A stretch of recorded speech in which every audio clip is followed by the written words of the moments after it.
And do you sort of find that there are situations where maybe systems not being compatible with each other, a lot of manual entry, paperwork burden, like, have you sort of encountered frustration because the tools you use to manage the cases, to manage the IEPs were not in sync with each other? Yes, I think just the program that we used, I don't know if it's changed, if it's still the same, but it was called IEP Pro. And Hmm. I think I used that for about 15 out of the 19 years. It was usable. I wouldn't say it was terrible, but as the years kind of progressed, you became an expert to it, but yet there were its limitations. And those Yeah. limitations is what cost you the time, what cost you the mistake. Yeah. And because so many people had their fingerprints on the IEP at multiple times, and there were just so many layers to it. I think that's where, again, you're like, oh, that's where the slip up was.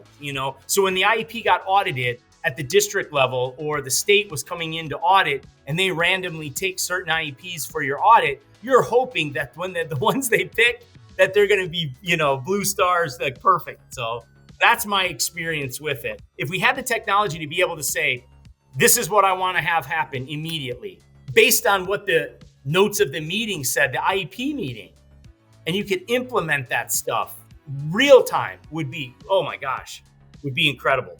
And then along follow the prior written notice saying you did all this in the meeting, and oh my gosh. Yeah, I was gonna ask, like during your lifetime being in it, does the policy changes or the process and what you have to do, does it constantly change, or does it stay consistent?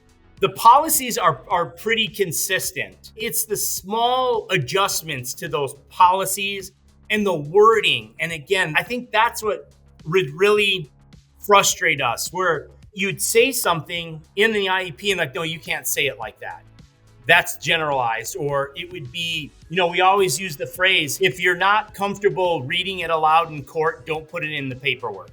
No, And that's a so great point. and so it was, you couldn't use certain words to describe the situation or the kid, and you definitely couldn't share information that wasn't relevant, because those little things, Makoto, I think would Hmm. drive a bit of frustration, where it was just like minutia and they're like, no, you can't say it like that, that's not what we want to see in an IEP. And so that at times you became almost a wordsmith. We're like, all right, Yeah. I know how to say this quick. And there would be case managers, you're like, hey, how would I write this in the IEP? And they're like, well, just say this. Less is more.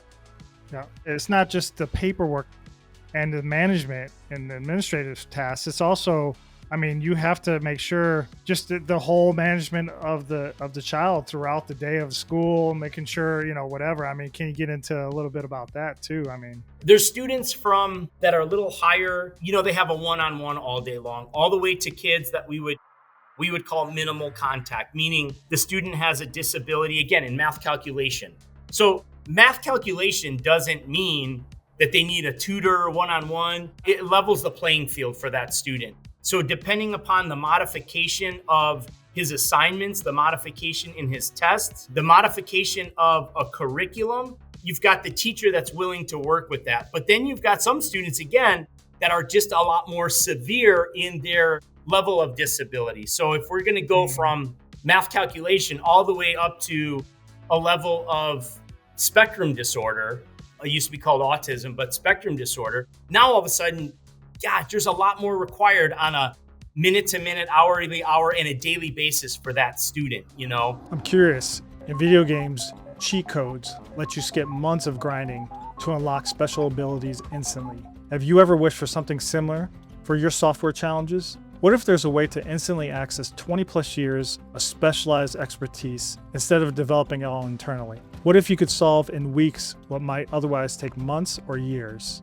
Would you agree that most organizations face a steep learning curve when implementing new software solutions?